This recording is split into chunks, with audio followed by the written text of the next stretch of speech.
time has come, the walrus said, to do the fucking thing. Hello, sleepyheads. Welcome back to my channel. I got nervous that I wasn't recording.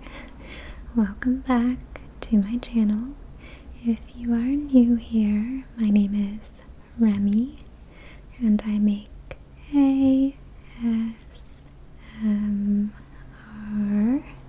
videos.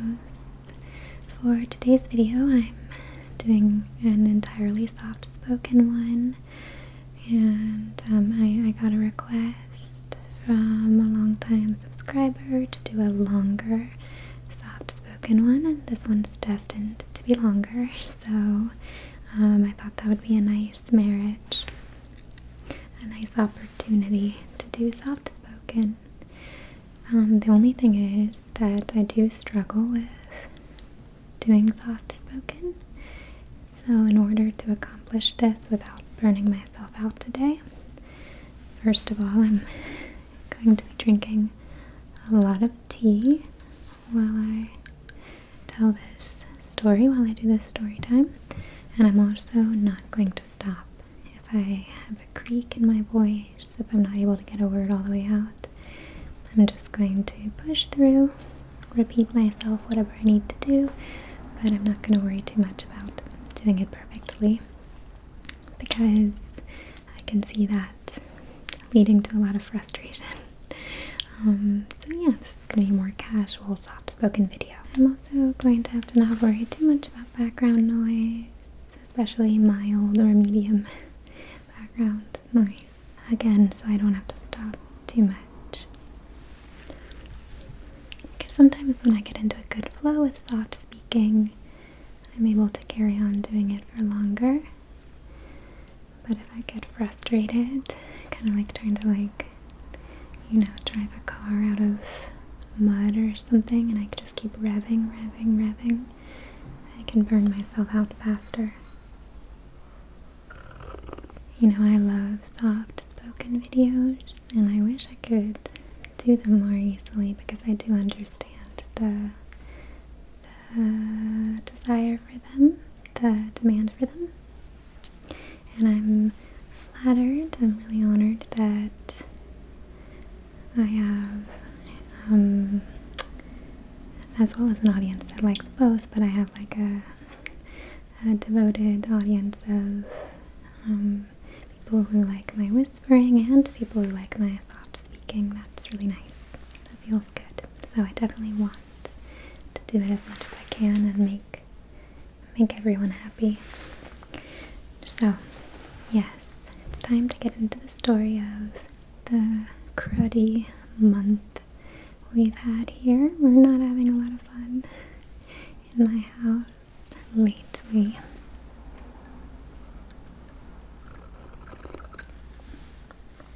This is some throat goat, because I think from the stress, my throat is already a little sore when I wake up in the morning. It's been going on for a while, so yeah, it's like I didn't want to delay this video anymore, but it's like, it's a little ambitious of me to do a long video of any style, let alone soft speaking, and also when my throat is already pretty sore, but I'm feeling good. So yes, as you can tell from the title, having a tough time. Now, what I don't want, I'm going to tell you the story finally after, plenty of allusions to it, plenty of references, teases, not that this is, there are some things on my channel that I think of as more aspirational content, oh, I'm going to do this, and I'm proud of the idea, and I think it could do really well. I wasn't teasing it because I think it's a particularly good idea or going to get a lot of, views necessarily. I just inadvertently was teasing it by way of needing to talk about it, because it was what was going on in my life, but not wanting to talk about it. So I was talking around it, which ends up kind of feeling like you're teasing, talking about it, but I just had an aversion, to be honest. I was not ready to jump into the story for a few weeks now. I've been avoiding it as the frustrations have continued, as the situation has been ongoing, so it makes sense to not really want to think about something or talk about something when it's all you think about and talk about outside of making videos. So yeah, I will tell you that story now on one condition. I don't want your pity, especially because it's really not a big deal. Like, colloquially speaking, I feel like, as you can tell from the title, we don't tend to talk about things like sucking when they're really serious. Like, in most ways, everything is fine. In the bigger picture, you know, no one died, no one got hurt, everyone's healthy, it's gonna be okay. Yeah, no major losses incurred, just a lot of stress. So, yeah, so don't worry, everything's okay. And if you want to comment anything, my preference would be if you would comment something that's going really well for you. Something that's been an easy, a lucky, a happy thing in your life. The stars aligned, something's going well for you. I would love for you to take this opportunity to brag about it so I can live vicariously through you. And if you don't have anything of that kind to report, because maybe you're also having a lousy month. That was hard for me to say, a lousy month. I'm really sorry you're going through that, and hang in there. We're gonna get through it. We're gonna get through it. We're gonna get through it. Everything's gonna be okay. And I'm also sorry if you're going through something again that like transcends just sucking, you know, like if you're having an even worse time than I am, which is totally possible because, like I said, it's not that bad. And I'm sending you lots of love around whatever you're going through. So enough disclaiming, enough stalling. I've stalled enough, so let's get into it. Okay, so the story begins mid-June, and my partner has done a really tedious favor for me. He's gone looking for a vegan Parmesan cheese that I really love. If you've seen the video on what I got for Christmas, then you know that he got me a big jar of vegan Parmesan cheese, and it was gone within 5 months. Yeah, it was big, so I think that's pretty impressive. So we bought it at a restaurant here in Los Angeles called Sage, and there's one location not terribly far from us. We don't live close to any of them really, but we live kind of close to one of them. And he went looking for it at that location. It wasn't at that one, so you can see how that can become a big, you know, a side quest if there are like 3 or 4 sprawled out locations all around Los Angeles, and he's looking for this product, and when he calls, the employees are not terribly certain, or they give the wrong information, and it can be a whole afternoon of running around. So we went looking for this for me, and he actually didn't find it, but then he went and got a different vegan Parmesan cheese at a little vegan grocery. So I was very grateful for all the effort he put into this quest. And even though our relationship has a lot of give and take, I encouraged him to, I was like, I owe you one extra tedious favor. So anything that comes to mind in the next few months, you know, if it's extra tedious, I'm willing to do it. I want to do it. Put me in the game.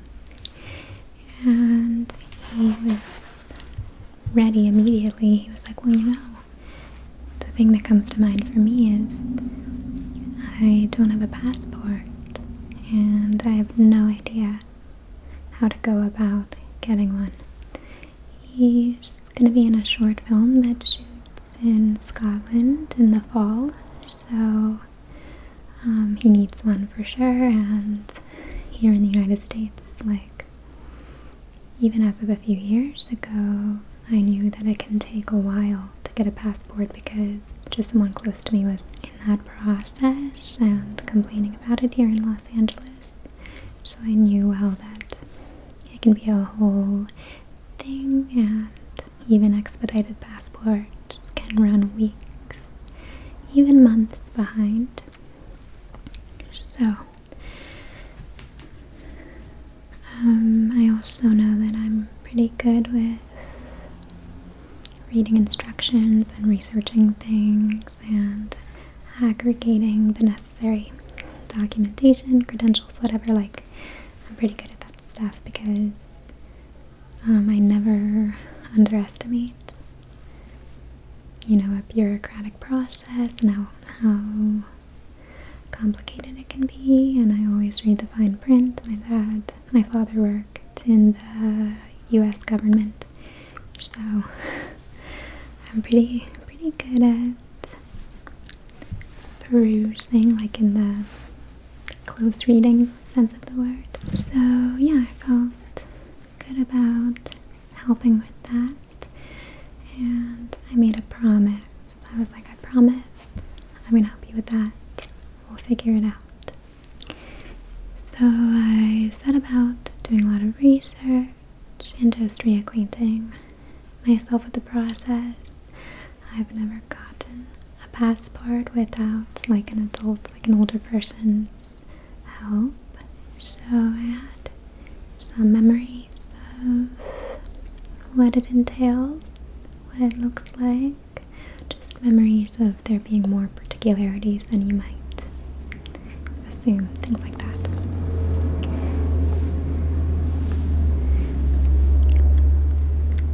I knew enough to know what I didn't know. So I was researching, researching, and my partner came home one day, and I said, look, we should really get a jump on this. You were right to be nervous that you may not have enough time to get one for the fall, because the whole passport system here in the United States, it's super backed up. You know, as soon as you're able, sorry about this hybrid powering down somewhere outside. Yeah, as soon as you have capacity, as soon as you're able, go to a FedEx, go to a UPS store, get some passport photos taken.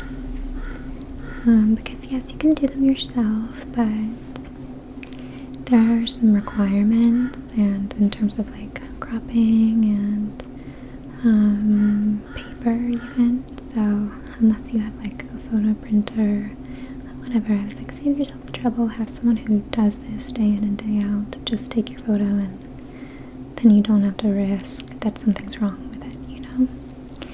So that was the first step, and then I told him some credentials he'd need, and we just started like preliminarily talking about it. Sorry about Mr. Crow. And oh no, that's right. So I was just telling him all this, and he was like, okay, but I have some news that could change all of this. It turns out he was in the running, like he'd done an audition a while back for a commercial that would pay quite well, and he didn't take it too seriously. He didn't think that he'd get called back, but he noted that it would film in the UK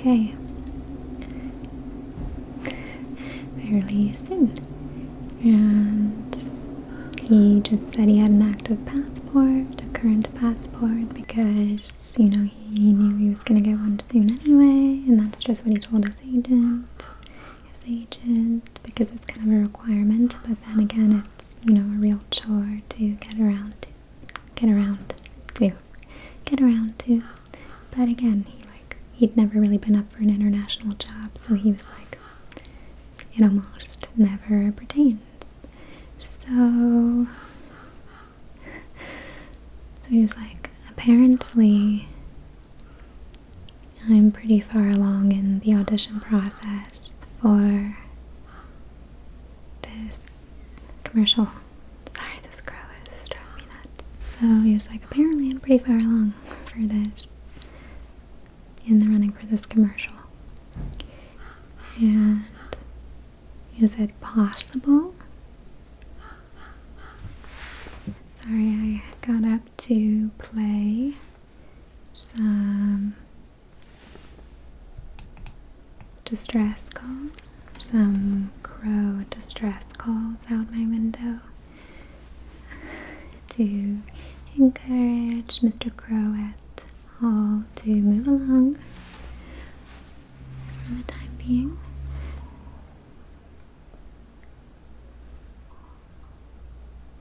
I think they caught me because that's the noise they make when they're talking about humans. Darn. So, yeah, I know some of you love Mr. Crow. I do too, but my brain can't really handle his squawking today. So, yeah, I forget what I was saying, but,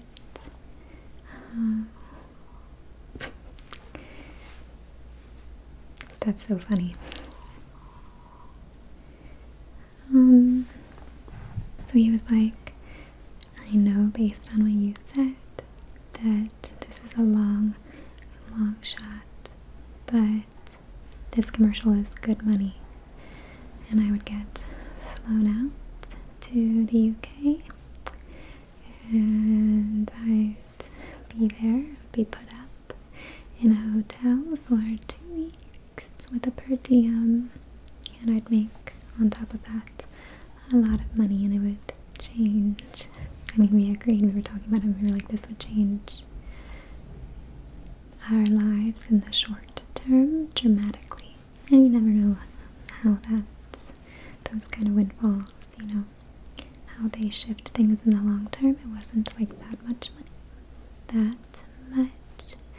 money, but certainly enough that it could make a big difference for like the next year of our lives. It wouldn't be like a year's worth of income, but you know what I mean, when you have a windfall, it can get some positive momentum going financially, and that can definitely carry over and make a difference in the long term. You just never know. Like, there's no printout you get at the end of your life telling you, breaking down how things, you know, the math of how things worked out, and the odds one way or another, and what affected what resulted in what, you know.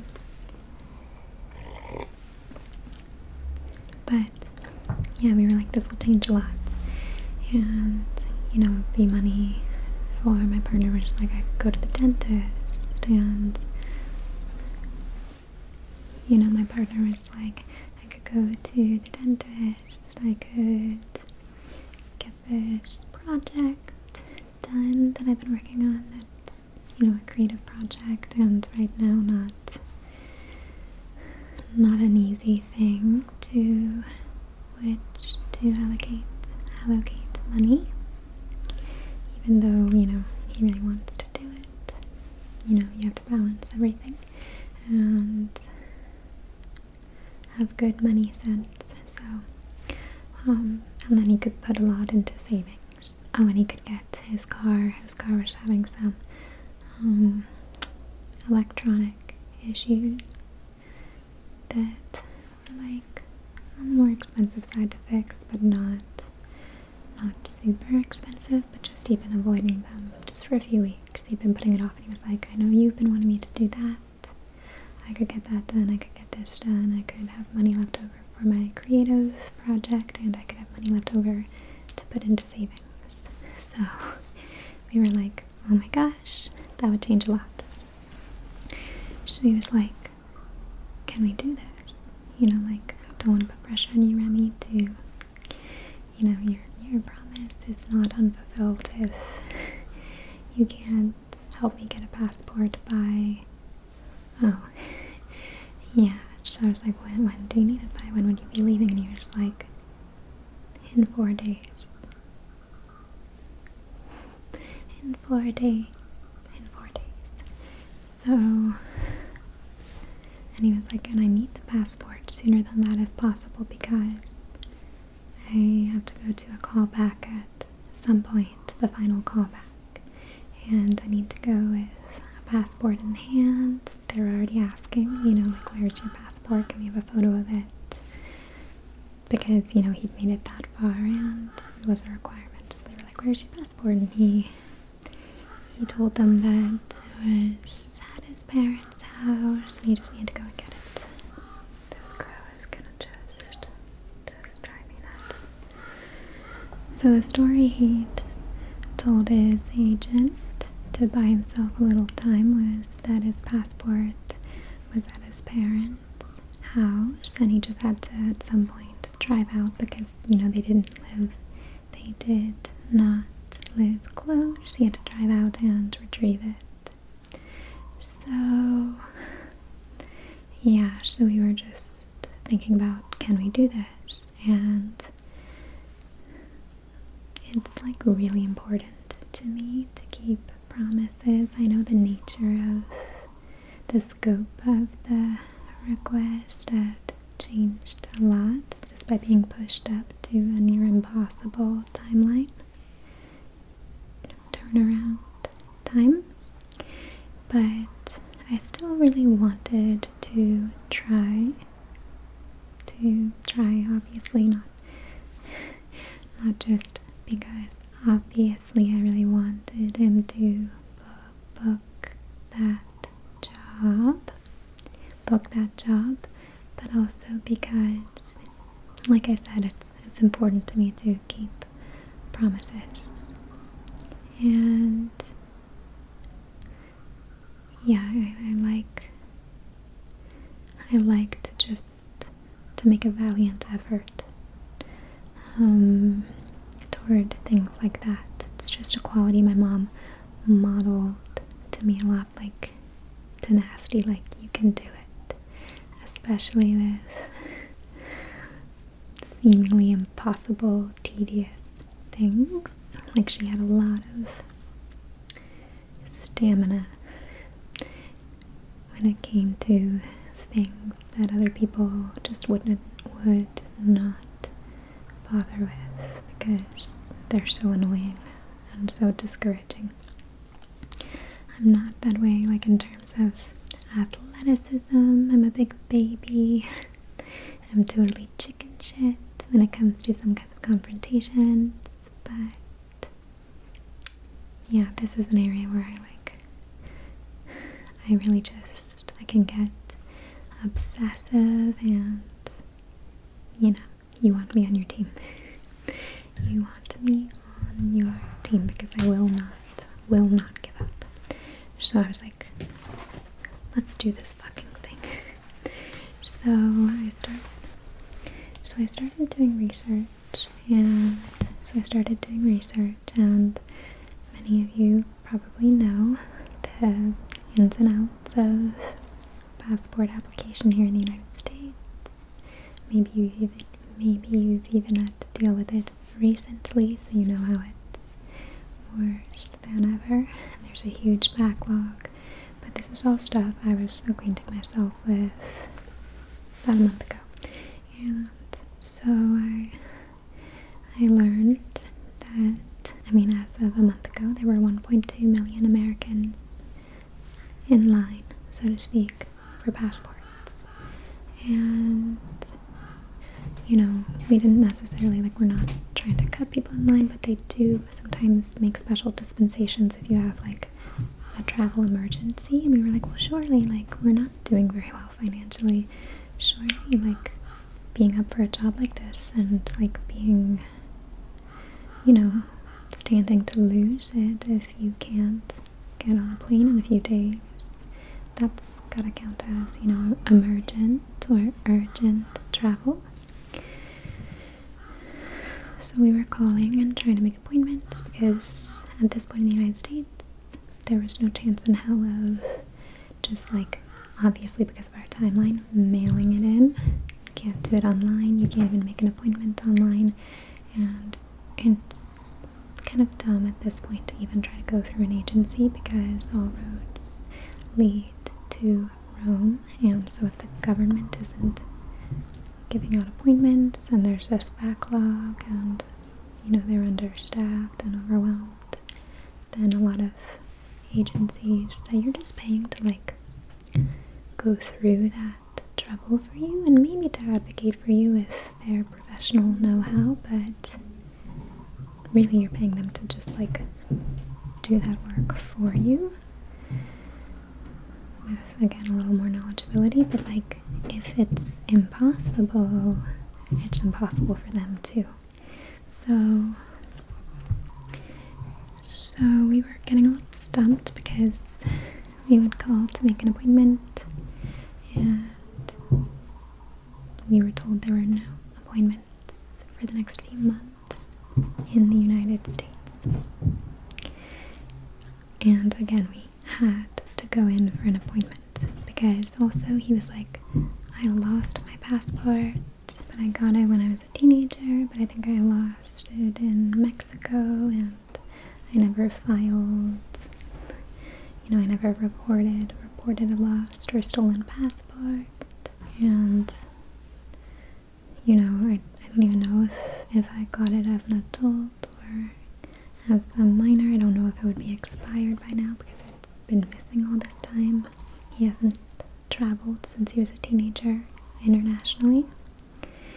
So we were like, well, what does that renewal process look like? It's all moot because he could have never done it online or through the mail, but he definitely needed an appointment and to sort this all out with an agent.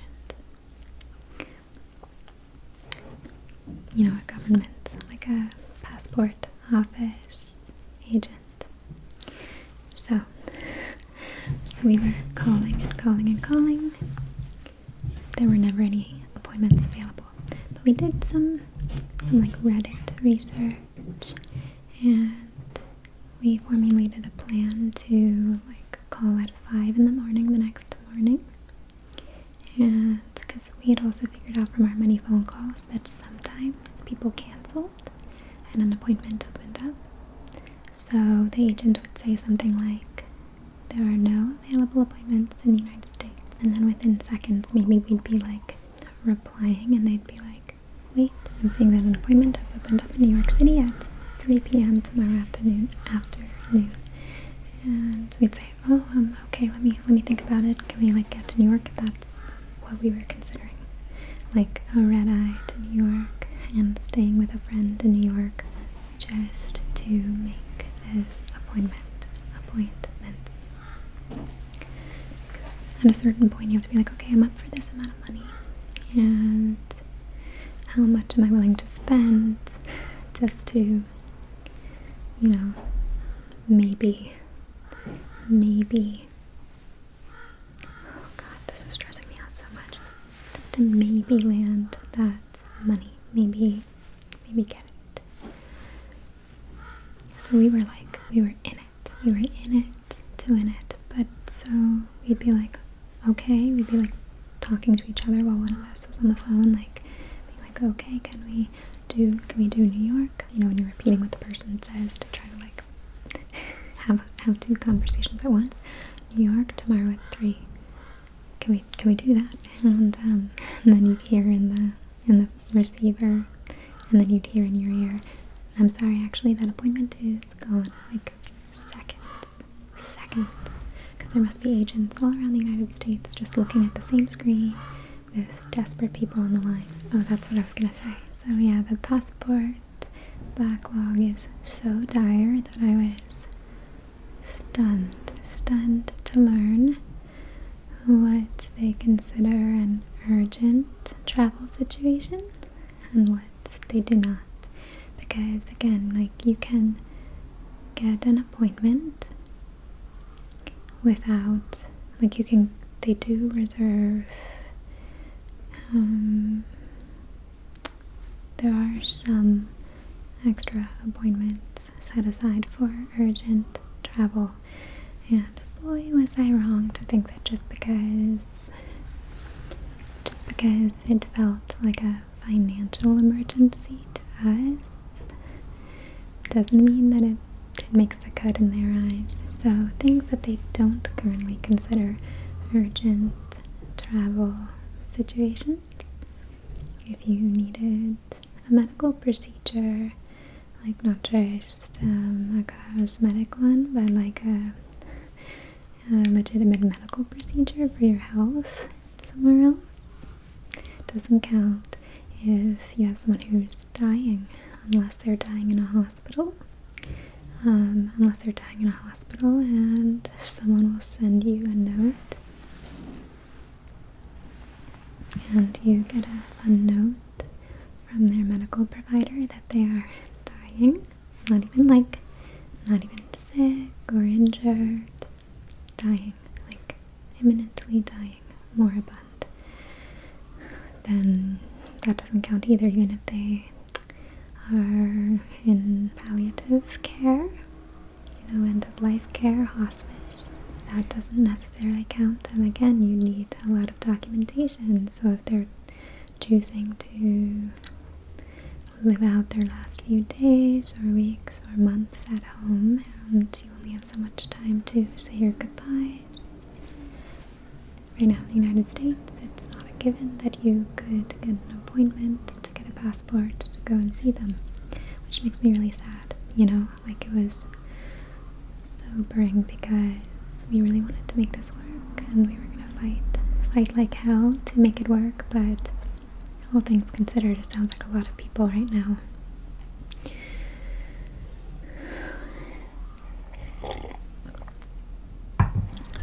are struggling to get passports, who in my eyes are struggling to get passports in spite of lots of very legitimate reasons to need or want them, like, also, what if, like, there are life events, like, what if you lose your passport and someone in your life is getting married? It's not just all people who just want to travel internationally right now. I know there's a boom of that as well, and I'm a little less sympathetic. If you are competing with people who, for family reasons, or, in our case, financial reasons, but, mostly like family reasons and health reasons, need to travel, and you're like really pushing your way in. I already felt guilty doing it. I already felt kind of guilty trying to elbow in for this job, even though, like I said, it felt pretty pivotal to us. And like I said, we're not feeling super financially well or stable these days, like a lot of people. So yeah, it just made me sad when I was hearing on the phone all the things that don't constitute a travel emergency. Like, what was the other one that made me sad? Yeah, again, even if you're like, I could lose my job if I can't travel, because acting is a very particular version of that, but there are other jobs that can require travel, and so a lot of people could, get passed over for financial opportunities because they can't, things like that. Okay, this is the wildest part to me. There are even rules around what constitutes a family emergency by way of what constitutes a close family relation. So let's say you have a medical note, you have the documentation. It only applies to siblings or parents, like that qualifying you for an appointment or urgent travel. Only applies to parents, children, siblings, and spouses. So it doesn't matter if they're your significant other, it doesn't, and you're not married. It doesn't matter if they're your grandparent, your aunt, your uncle, a cousin. None of those situations would make you eligible for one of those special appointments that they set aside. So you're in the mix with everyone else, vying for these appointments that are extremely few and far between and get snatched up in seconds, less than usually. So we made a plan and we were like, we're gonna get up. We did a lot of research on Reddit. We were like, we're gonna get up at 5 tomorrow. 5 tomorrow morning. This was like the second day of us putting all our energy. Like, I'm gonna try to abridge it, but just imagine lots more like mini stories, like lots of phone calls I could tell you about, good ones and shitty ones, just lots of wait time on the phone, lots of researching, a little bit of panic. So yeah, I'm gonna have to, like I said, truncate a little bit. I'm losing my voice. Truncate a little bit.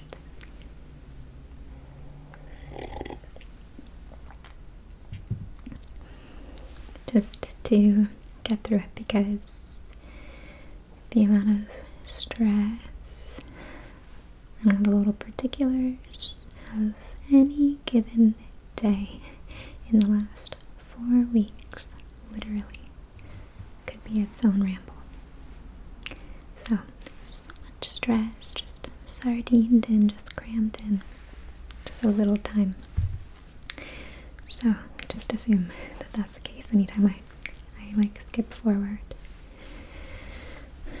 So yeah, day 2, our plan is to set alarms and wake up at 4:50 something, so that we can both get on the phone separately, get in queue to get an agent when the lines open up at 8 a.m. Eastern, so on the East Coast, and we're on the West Coast. So working backwards, that gets us up again at like a few minutes till 5, 4:50 something. So, and then we are gonna like do some tricks to just stay on the line, because it disconnects, you know. If you call and there isn't an agent to pick up, it disconnects. It's like trying to call into a radio station and be like the 27th caller. It's a moving target. It's threading a very small needle. So we wanted to be some of the first few calls to be put through, to be patched through.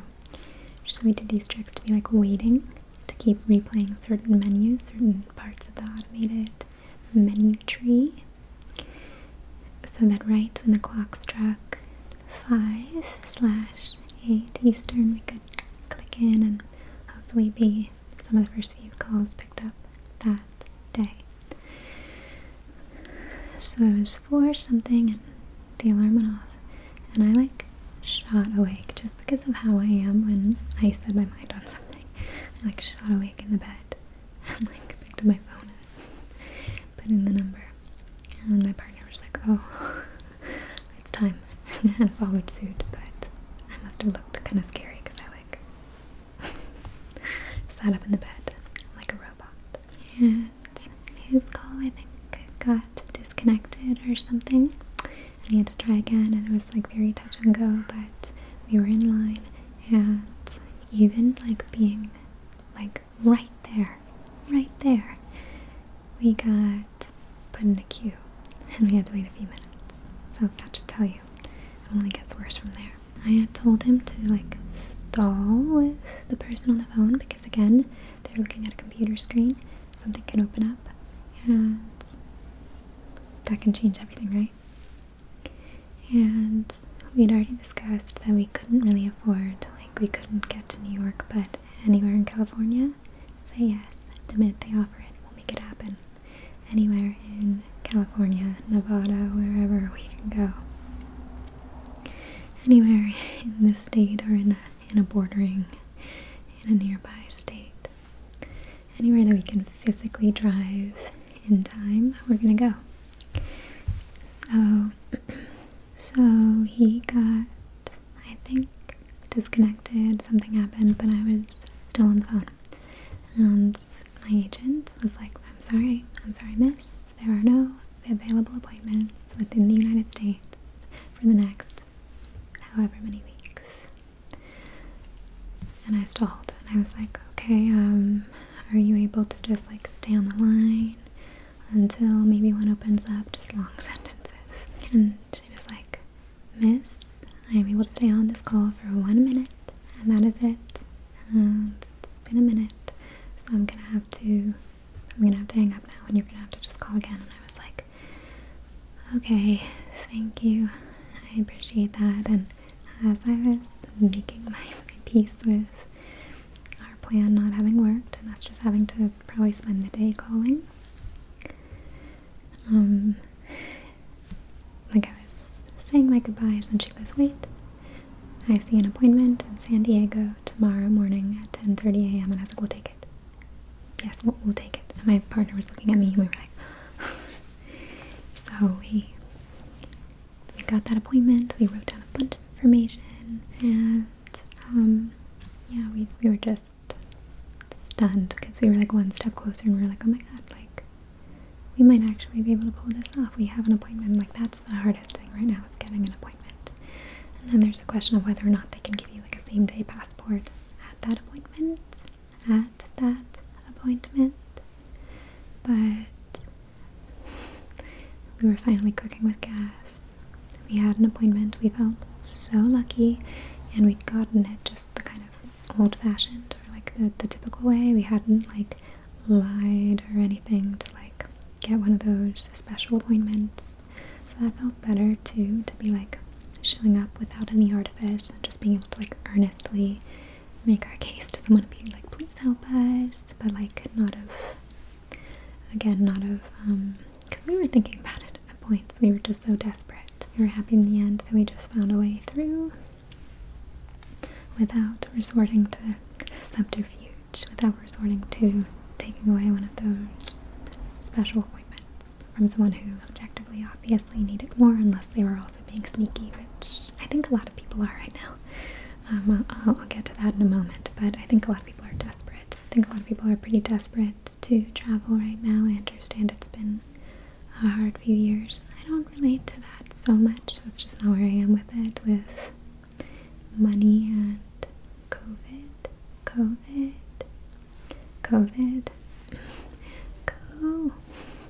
The irony.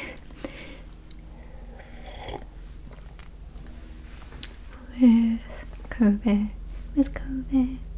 But I'm trying not to judge because, you know, I do have loved ones who've traveled internationally because they wanted to, and, you know, part of me is like, I wouldn't do that yet, but I'm happy for them because we're all different, and like some of them you can tell they really needed that. I mean, you know, need is a strong word, but like they did not take it for granted. And I'm sure if any of you have traveled, I'm sure it was, you know, a really special thing given how rough the last few years have been. But just not where I am right now. So yes, we had our appointment, and then we spent that entire day getting everything ready, and I gave like marching orders because again I was like the passport captain. I had made a commitment to help my partner with this task. It's just more of how my brain works, and so we made our kitchen like the passport station, and he was running around town. Like, he did actually have to go to his parents' house to get like a full version, like the big version of his birth certificate. Just all the different, well, that's it, I guess, because I think he has his social security card, but like everything he'd need. And we were going through all the forms, the DS11, DS64, I think that's what they're called. There are different names for all the different forms, like you'll see with government forms. So I was making a list. I was like putting sticky notes on the walls, and I was like, we need this, we need this, we need photocopies of this, and reading the fine print and being like, oh, they have to be like black and white. We wouldn't have expected that.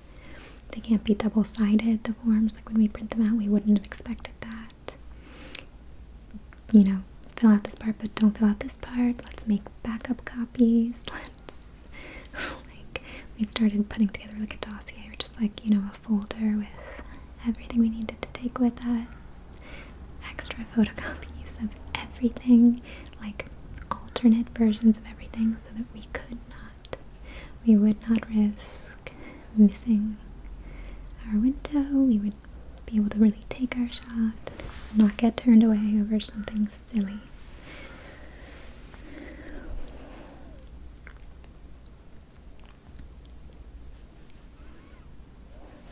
Normally this would be just like a mundane, like ordinary thing, but yeah, the stakes were high, the competition was stiff. So we made a plan to leave for San Diego like at 5 the next morning, even though the office didn't open till late. If you've heard of my recent story time in which it took 4 hours to get to a wedding in San Diego, we were not going to risk it. We were going to be there when the office opened. Oh, that's okay. So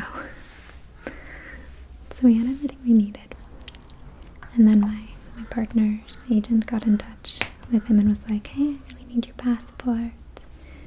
And he stalled some more and was like, I'll get that to you. Like, I'm going to my parents tomorrow and I'll get that to you.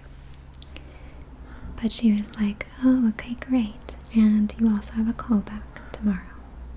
And he was like, callback? And she was like, yeah, your final callback for this job, the one we were trying to make sure he could travel to the UK to do. And to accept. And he was like, what time is it? And she was like, 10 in the morning. So we were like, fuck. Like, how is that how it works out? Like, of course it's tomorrow at 10. So it was time to level with his agent. So we didn't feel like it was great to just be like, we lied. So we didn't know how she would take it if we were just like, we lied. I'm sure it's great when an actor will do anything for the job, but agents probably like to think that you're at least honest with them.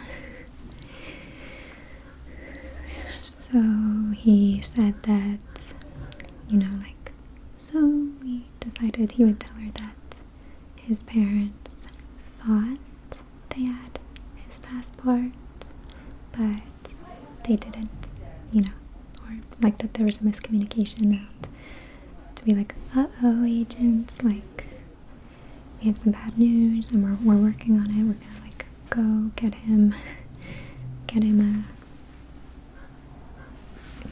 we're gonna go get him a passport, don't worry, we're working on it. And we ended up leveling with her before we nabbed that appointment, and she was actually great about it, and she got her boss like in on it, and the whole like office was trying to help my partner and like trying to give advice, give him the number of agencies, like passport agencies or offices. Like, again, that can't really do much for you at this point, but it was funny because they were like in it like we were and trying to help us, but everything that they told us was on like a half day delay, maybe even more than that, maybe a full day behind what we'd already figured out for ourselves. We were like several steps ahead of them. And at one point they were like, okay, this is going to sound a little wild, but you can get an appointment for travel within like the next 2 weeks. It's not the same as those situations in which you say like, I have a family emergency and need to travel within 48 hours, but you can get a passport that quickly if you just get an appointment. And you can get an appointment if you have to travel within the next 2 weeks.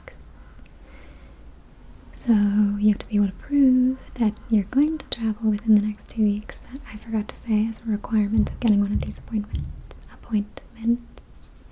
you need a booked flight with a confirmation code from a legitimate airline, like a real flight, proof of purchase, and your name, all that stuff. And obviously this commercial was not going to give my partner a flight.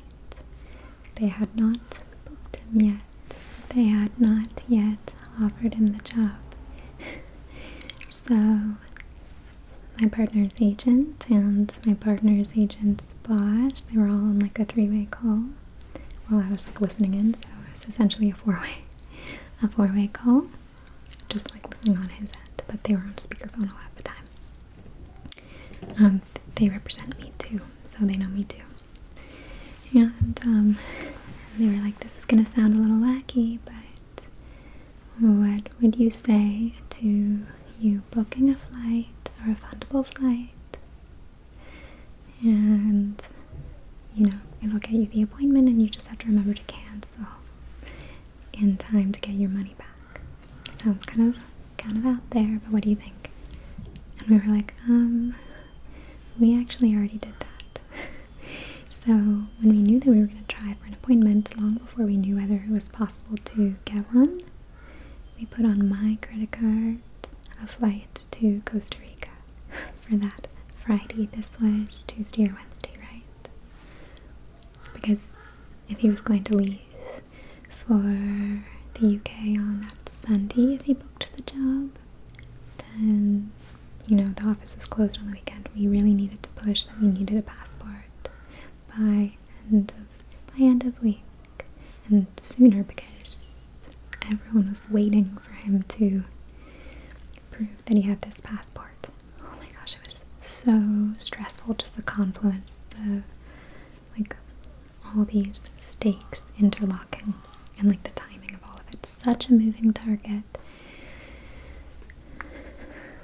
So even with this entire Beverly Hills agency, well, not the entire agency, but the higher ups in the commercial division, trying to help my partner, all of us pooling our mental resources to try to figure this thing out, we just had to accept that it might be impossible, but try our best.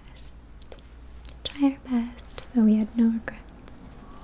Leave it all, put it all out there, leave nothing on the table. So yes, I booked a refundable one-way flight because that was all I could afford, even on my credit card, before my limit, to Costa Rica for that Friday morning. Oh my gosh. So they were like, what do you think of doing this? And we were like, we're way ahead of you. We were already there. It was good to show them how serious we were about this, how willing we were to do what we had to do to book, and that we were taking it seriously and in problem-solving mode and doing everything we could. So they were like, oh, okay, great, that's so great. And so yeah, jumping forward, we're gonna go to the office right when they open. Oh, yes, gosh, I'm all over the place. So yes, then he finds out that he has a callback at the time that he's supposed to be at the passport office, and it's in person in Los Angeles.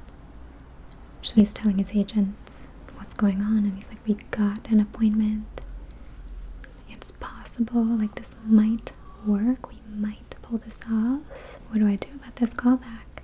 And she said, and she told him that he was actually their first choice. She had some intel through the casting company agency that he was their first choice, the client's first choice.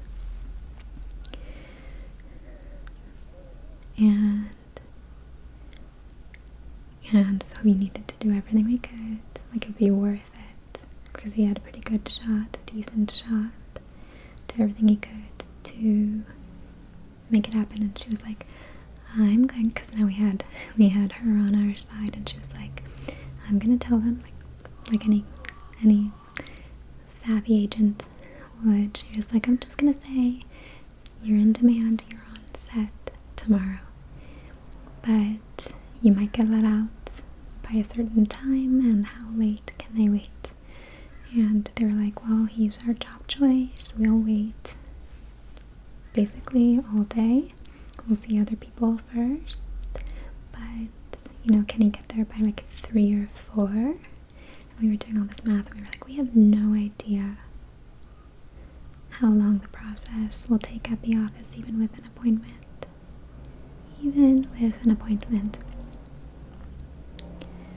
So we were like, this is a long shot, but may as well try and tell them that we'll try and just keep him in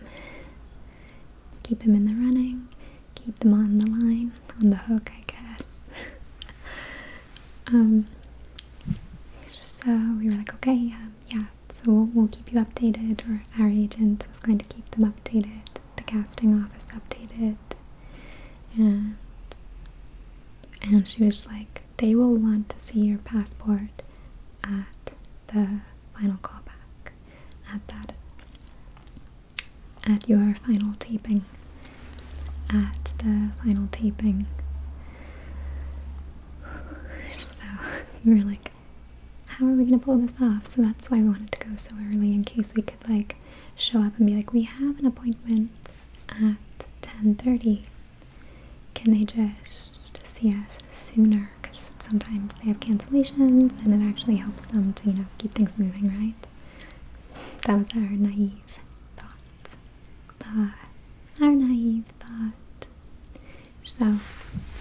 So the next day we get up super early. We make sure we have everything, printouts of emails and confirmation codes for the flight to Costa Rica, all his credentials, photocopies, spare forms, blank and filled out, like a form for a lost or stolen passport, a form for renewal, a form for a new one, like starting from scratch. Those are different passport scenarios, so we wanted to have them all. Also, so that we could save time at the office, the passport office, because again, every second counted toward getting him back to Los Angeles for that 3 or 4 o'clock window. And traffic, you never know what traffic is going to be like going from San Diego to Los Angeles. Usually in the afternoon it's not great on a weekday, lots of commuters. So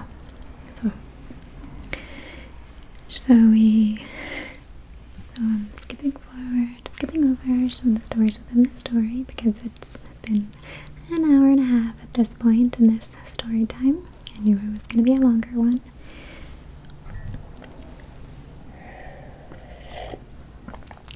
Just remember that it's been a 4-week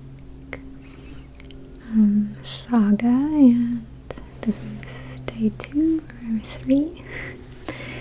So skipping. We get to San Diego, we get to the office, and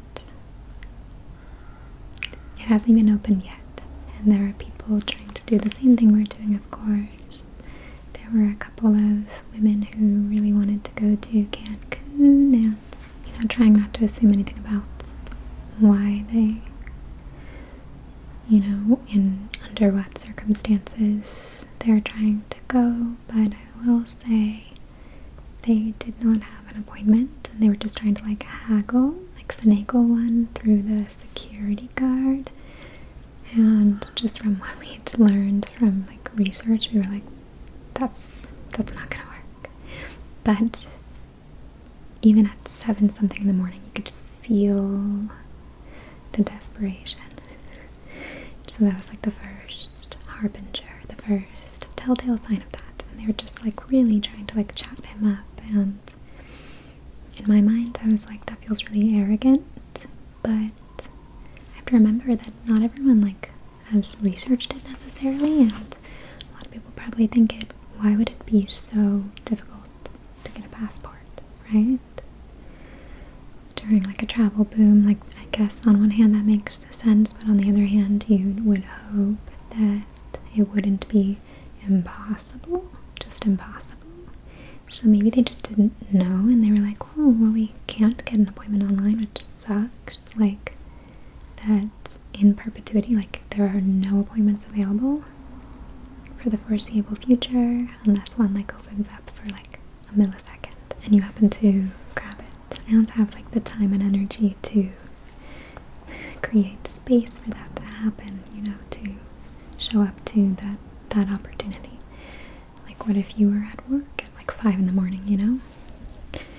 Or so I get it. And yeah, I like had some assumptions that that was not the case for these two, just from what I overheard. But I do feel sorry for people that like it's so hard right now that like it's totally possible to just be like, well, if they've made it impossible to get an appointment online, surely if you walk in and you're tenacious enough and you like are good with people and you can like advocate for yourself, make your case, someone will take pity on you. Yeah, so that was kind of the vibe. And we also got turned away, obviously, for an early appointment that had been naive of us. Security guard was like, come back at 10:15 or 10:20 and we'll let you in. And we were like, okay, so we have a few hours to kill. And I like had videos to edit. So we went down into the lobby. We were not going to go far. We were like, we were not going to get sidetracked. And in the 2 hours we waited in the lobby, we saw a lot of foot traffic, a lot of people going to, like, you know, it's a big building. We were like, maybe they're going somewhere else in the building, but we learned eventually everyone was there for passports. Everyone filtering through. People going up, probably trying to talk their way into a walk-in appointment, coming back down looking very disappointed. Also just people like there early like we were. Everyone filtering through. It was for the same thing, and that was definitely daunting because time was of the essence and we were just so stressed out. So at 10 o'clock we're feeling very anxious and we're like, let's just go up and see if the timing, you know, if the security guard's advice is the same, or maybe, you know, it's good to line up a little bit early. We went up and much earlier, like 20 minutes earlier than he'd suggested, and there was a line too big for the hallway, just of appointments for like one window for like 10 something, 10:15 or 10:30, like a small window. So many people in line because presumably like he was sending people away who were for later windows like he had for us. Just coiled like all the way to the kind of dead end of the hallway, and doubling back. Did not feel COVID safe. Everyone was crammed in. So we were thankful that we'd gone up early and gotten in that long line, which, to be fair, moved pretty quickly. But we got to see and hear all kinds of passport scenarios and lots of anxiety, and everyone just kind of like commiserating about how impossible it had been to get an appointment. Some people were there who had had appointments for weeks, So we felt really lucky, really, really lucky to have got an appointment and to have gotten an appointment 24 hours earlier. And my partner was in constant contact with his agent, and we were just like lots of balls in the air, just trying to, like, this entire time we were also being like, if we pull this off, he's gonna have to fly to the UK for 2 weeks in like a matter of days, and he did not feel ready for that. And we were like, once this is over, because it's taking all our energy, we're just gonna have to jump into getting ready for that, doing all the research, like maybe he needs some vaccinations, like just everything. So we were so stressed out. But we were like, but again, we were also in it to win it. Game faces on. So we finally get let into the office, and really it's just like an antechamber, like a smaller room that's security, and we go through the metal detectors and put our belongings through the x-ray and get, what's it called? Not frisked, but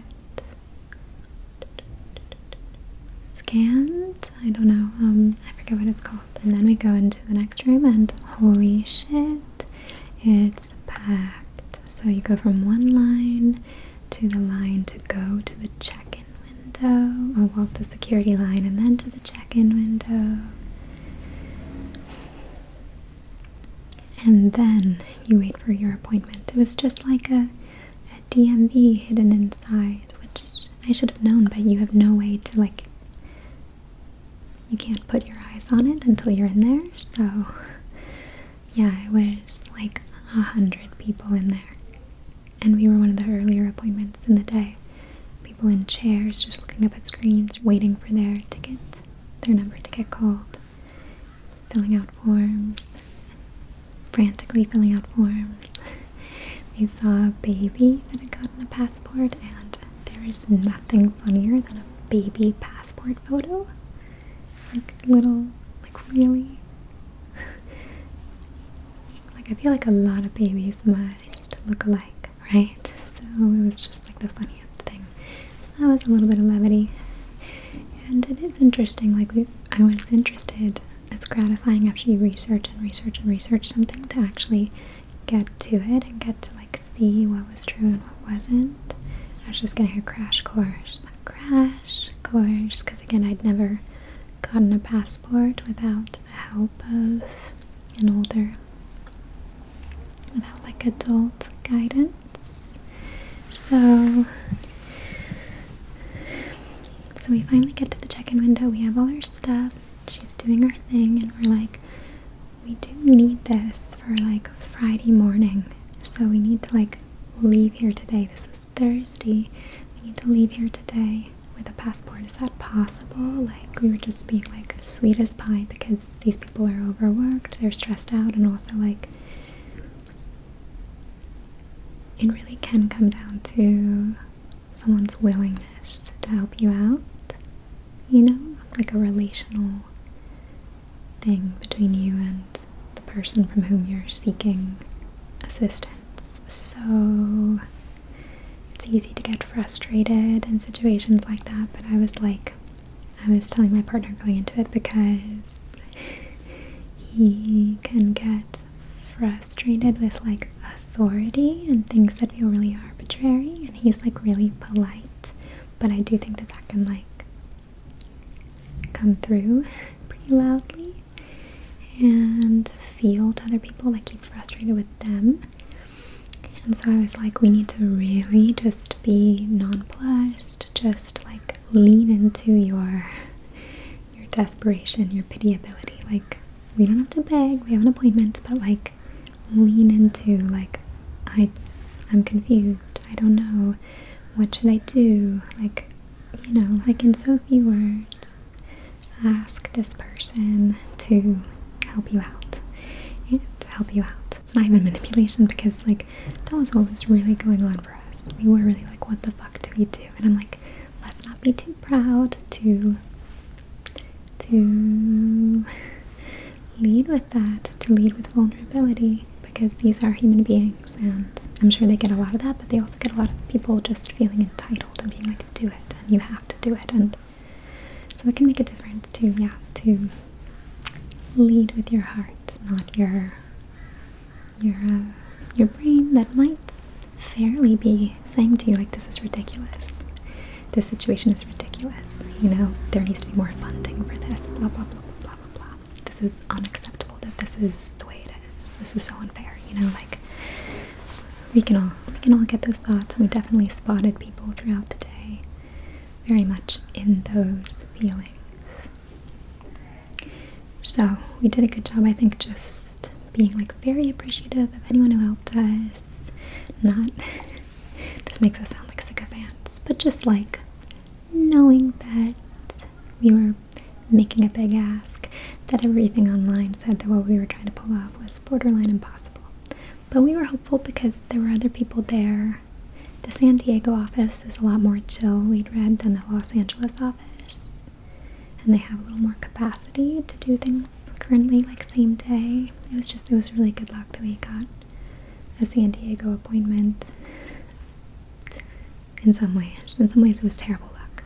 I'll get to that later. But yeah, we knew it was a long shot, so why not just acknowledge that when we're asking people and not assume that things are possible. But it was heartening to hear that there were other people there who were also trying to get like a same day passport. So when we got to the window, the person did not treat us like it was this outlandish thing. She was like, yes, we can probably do that. There will be a fee, and if we're able to do it, the next, like your agent, the representative you speak to at your actual appointment at the window, will let you know. And we got the impression that it was good that our appointment was earlier in the day, because I'm sure there comes a point when they reach a quota and they're like, we can't offer any more same-day passports. So she was like, if we are able to offer you a same-day passport, you will pick it up at 3 o'clock. Sometimes it can run late, but the office closes at 4, so it won't be later than 4, but you have to stick around in San Diego for the 3 o'clock pickup. So you can understand why we were like, yay, that's great, but also fuck. So yeah, it was good news and bad news. Good news that it was possible to get that day. That was like, we kept being like surprised every time we made it to like the next level. Every time we got over one hurdle and we were on to the next. We just felt like our odds of pulling the entire thing off were going up and up and up at each juncture. So that was exciting, but we were like, my partner has to get back to Los Angeles by 3 or 4. How can we, again, the issue of needing to be in 2 places at once. How can he be here to pick up his passport? So we get our ticket number and go to sit down, and we're like, what are we going to do? And I'm thinking it through, and I'm like, leave me here in San Diego, take the car, go back to Los Angeles as soon as we get out of this appointment. Just go. You can maybe even make it to your callback early, and then come back and get me, you know. It's probably gonna be a while because of traffic at that point, and he's like, no, I'm not gonna leave you in San Diego. Oh, sorry. Yeah, he balks at the idea. He's like, I'm not gonna leave you in a strange city without a car, and I'm like, no, it's okay, we have to do this. Like, I'm like obsessed, right? And I'm like, leave me. Like, Ron, and I mean, not to like over dramatize the stakes, because it was not life or death. Obviously, we did not need to do this. The money question is real, and a significant a valid consideration. A valid consideration. But yeah, not life or death. But I did feel like Ron in in Harry Potter and the Sorcerer's Stone, the Philosopher's Stone, and in the movie, Ron is like, I'm gonna do this, and you're gonna, with the chessboard, I'm gonna do this, and you're gonna go ahead without me.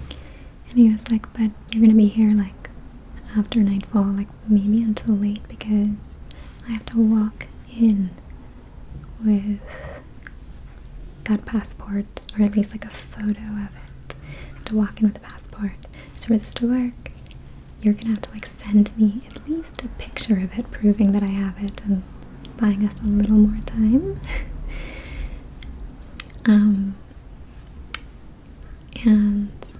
And you're not gonna get that until like 3 or 4. So regardless of when I make it back to Los Angeles, I'm not gonna have a passport until that time. And assuming this all works out and they don't run behind, because they're not gonna guarantee it. So it's also possible that they say you can pick it up same day, but it doesn't work out, right? That's what we learned as well. So he's like, assuming that this all works out and this appointment goes well, we get a same day passport. It's available for pickup when they say, hopefully closer to 3 than to 4, because 4 is the latest that this casting office is open and will wait for me. You're just gonna be waiting here all day, and I was like, that's what we have to do, and you have to go as soon as the appointment's over so that you don't run the risk with traffic of like you being the one that runs behind. And I like have the passport photo, but you didn't. You did not make it back in time. You did not make it back in time. And he's like, what are you gonna do? And I'm like, well, I'll hang out in the lobby. I'll hang out in the lobby. And he's like, well, what happens when the building closes? So we decide to worry about that later, and he's gonna like pick me up a phone charger from 7-Eleven, and I'm just gonna camp out. I'm just gonna set up shop in this building, this lobby. So by the time our number gets called, we're sweating bullets, and we go to the window, and a really nice person helps us. We've seen a lot of people dealing with really grumpy people at all the windows, so that's nerve-wracking, watching people get turned away, and for like such sad reasons, like again just the photos not being right, or someone had like the wrong kind of photocopy, and I was like, well, I don't carry that thing that's like they didn't have the original, which makes sense, you're supposed to, but they didn't know that, and they had lots of photocopies but not the original. They were like, I don't carry that around with me. Lots of people just like finding out that they were gonna miss their flight, not gonna be able to do the travel that they obviously desperately wanted to do, just by virtue of being in that office. At that time and place. So thankfully we got someone super helpful. I'm gonna kind of abridge this. I'll never forget. His name was Demetrius. Thank you, Demetrius. Got us all set up, explained everything to us, and explained, because we asked, that I could pick up the passport. That's actually a pretty common circumstance, because there's like a pickup time each day, and some people can't stick around for it. So walked us through everything we need to do for me to sign for it, and we made it to the next step. It seemed like my partner was going to get a same-day passport in 2022. Just so exciting. I know that there were a few other people there that day that managed the same thing, and I'm very, very, very happy for them. We were definitely the lucky ones. So we learned that it is possible, but it's practically nearly impossible, just the way it's set up these days, to learn that you need to travel to learn that you need to travel in like a few short weeks or even days. And to get an appointment and get that passport, so difficult, so difficult. Doable, but so difficult. I remember reading online about other countries where you can like get a passport at the airport, and that's just wild to me at this point after what we've learned and what we've seen. So we went and we grabbed lunch for me to take into the lobby with me. I was gonna take like my therapy, my weekly therapy. I was gonna do it via a phone session with my headphones in that lobby, and we got me a phone charger, and my partner got ready to leave me with like all the folders just in case we needed any of them, I needed any of them. We were just being paranoid and trying to be ready for every possibility. And when he dropped me back off at the lobby to head back to Los Angeles, he felt really guilty because the lobby closed at 6 and we both kind of knew that he wasn't gonna make it back by then, so I was gonna have to like relocate, walk somewhere else in San Diego and hang out there, but like all the coffee shops closed at about 7, and yeah. So we knew that I was gonna be kind of like carrying all my bags around, and I mean, like, we were a little worried about that. Like we were a little worried about that, but we didn't know what else to do. So we had a plan, and I was dead set on it. It made me feel good. Like, I do feel a lot of pride sometimes around being like, just being game, you know? Being a good team player. So, yeah, so he headed out to Los Angeles, and I set myself up on a couch in the lobby, eating my rice, and then once it was 11 o'clock, or noon, I guess, I called in for my therapy session, and at that point my partner had been on the road for like 45 minutes. I called him for my therapy session shortly, not too long, like 10 minutes after my partner dropped me off. And I was just telling my therapist what a push it had been, and you know, how stressed out we were, and just relaying the entire situation, but like how exciting it was that my partner was up for this commercial, and what a good sign it was, and thinking about that it really was starting to feel like things were lining up in a way that he was going to be in the UK in a matter of days, and that yes, it was stressful, but like what a special thing to be like flown out for a commercial, and that I was really proud and really excited and proud of myself, proud of us, that we'd given our all to making this happen and working as a team. You know, like constantly just being like delegating to each other, you do this, I'll do this, you go here, I'll do that. Like communication had definitely been key up to that point and would continue to be crucial as we tried to like cross the finish line. And so I was proud of us, but really anxious because there was a lot that could still go wrong. And when my partner like left, I remember being like, okay, like when we actually were going downstairs after our appointment and realized that this could all work out, and we just needed to like gather some supplies and then he would go back to Los Angeles. I was like, okay, the only thing that could go wrong now, like, keep your wits about you, because either they just can't print your passport in time, like something goes wrong there, or like we really can't afford if you get into like a car accident or something on the way home. Like, obviously that's terrible no matter what, but even a fender bender, you don't have time to be like exchanging insurance information and that stuff. Like, you have to get to this callback for this to all work out. So I was in my phone therapy session, and like 10 minutes left, and I was like, oh, my partner's calling me.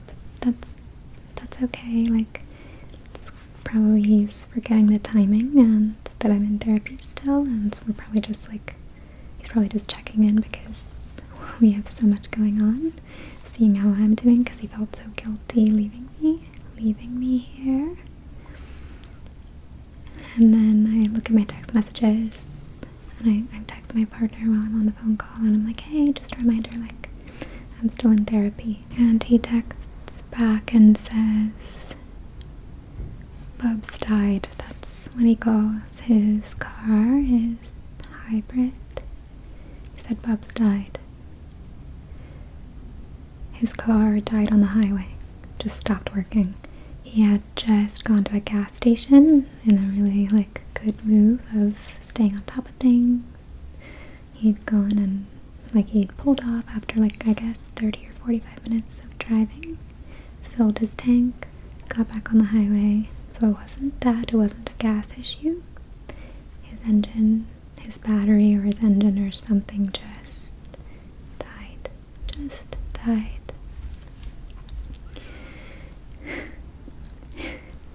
So I told my therapist, I was like, I have to go. Like, after talking about how it seemed like everything was coming together, I was like, his car, like I'm reading these texts, I have to call my partner. His car died on the highway. And she was like, oh, of course, go, good luck. And I call him and he just sounds broken. Like so crestfallen and also like scared, you know? And I'm like, are you safe? Like, where are you? And he was like, I'm on a shoulder, but it's not really a full shoulder. It's like in front of an exit. But yeah, it's kind of narrow. And I'm like, get away from the car. Like, get out of the car, make sure it like stays open, like leave the doors open in case you need to get back in, but well, like the passenger side door, right? You don't want to further obstruct highway traffic. So I was like, get to the other side of whatever like rail, get into the grass, like get away from the car because it's really dangerous. You probably already know, but people sometimes can't discern that that's not like a car ahead of them and it's not moving in time to stop or miss it. Like distracted drivers especially can glance up and not and misconstrue the visuals, the situation. So I was like, get away from the car. And I was like, we can figure this out. And he was like, I don't think we can. I'm like, I'm done, aren't I? Like, I have to be back in Los Angeles in 2 hours for the audition. There's like nearly 2 hours. As of when he broke down, he had like nearly 2 hours left. So I could just hear it in his voice that he was defeated. And he was like, I have 6% battery left on my phone. So he was like, it's over, right? Just tell me it's over. Like, we did all this for nothing. We did all this for nothing. I put you through this for nothing. You're stuck in San Diego. And like, it also just like sucks when a car dies because you're like, did I just lose a car? Like, am I not gonna have a car anymore? So yeah, of course that happened, but this has been nearly 2 hours. I'm gonna stop. I know I'm leaving it on quite a cliffhanger, but the next kind of like half of the story is just like car misery, car trouble, and all the just things I never would have known. Like, again, just like with the passport situation, you don't know what you don't know, and we thought that getting the passport was the long shot, but the stuff that came next with the car felt at times truly impossible. Like, like, again, not in a big picture, not to be hyperbolic, like in the grand scheme of things, it's all okay, but definitely the most major car trouble of my life so far, and I never would have thought it could get so complicated that there were times we were like, what is the solution? Like, how do people, without having a lot of money to just throw at the situation, how do they get out of a situation like this? Because his car broke down 100 miles from where we live, you know? Anyway, I have to save that. And anyway, I have to save that. I have to. So the next part will be soft spoken as well, just to be consistent if you're watching this as a series, and again to honor the preferences of my viewers, my subscribers who like soft speaking best. So I'm sorry to even stop now. There's just a limit to what my throat can do, and I'm really hitting that wall, but this one will inevitably be a nice long edit. A nice long edit. I like default to whispering the way that an escalator just turns into stairs when it stops working. Yeah, so I hope you enjoyed this, and yeah, please let me know below some things that are coming together beautifully for you, even just little things for which you're feeling thankful or that are making you feel lucky. And again, if that in no way applies to you, I'm so sorry. I'm so sorry you're going through whatever you're going through, and here's hoping you can find a solution. And if it's something that can't be solved or fixed, then I'm wishing you whatever you need just to get through it, just to make it through. Hang in there. Hang in there, and yeah, I'll finish this story time very soon. Like, I'll definitely film it in the next few days. Hopefully with fewer crows chiming in about all their car trouble, you know.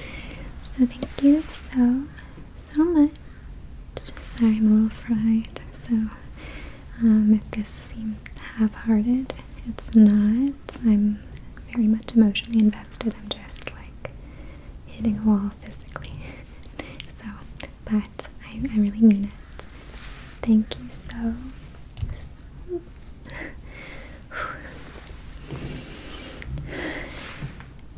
Thank you so much for watching and listening. I hope you get lots and lots of good REM sleep. And as always, I hope all your dreams are sweet. Bye.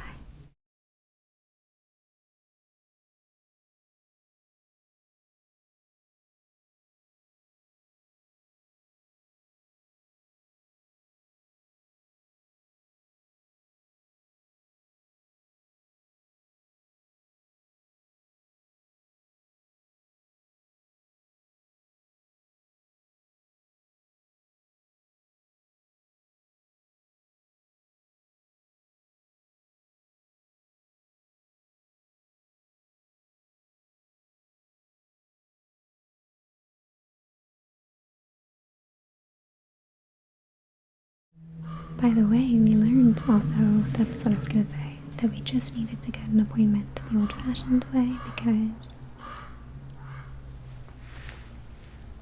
by the way, we also learned that we, oh